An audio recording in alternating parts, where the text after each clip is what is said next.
আপনার ফোনটা চুরি হয়ে গেল অথবা হারিয়ে গেল, তাহলে আপনি সর্বপ্রথম কি করবেন?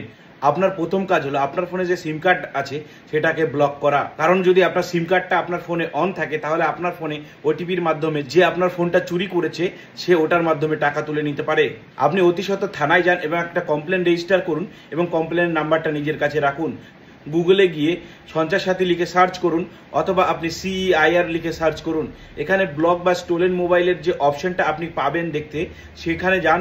সেখানে যাওয়ার পরে আপনি আপনার যে মোবাইলটা হারিয়ে গেছে তার সমস্ত ডিটেলসগুলো এখানে ফিল আপ করুন এবং এটার মাধ্যমে কি হবে, আপনার ওই ফোনে যখনই অন্য কেউ সিম ঢোকাতে যাবে তখন সঙ্গে সঙ্গে পুলিশের কাছে ওই ডিটেলসটা চলে আসবে এবং আপনি আপনার ফোনটা অতি সত্বর পেয়ে যাবেন এবং আপনি সঞ্চয় সাথীর ডাটা চেক করতে পারবেন। লক্ষ লক্ষ মোবাইল এখনো পর্যন্ত সকলে ফেরত পেয়েছে।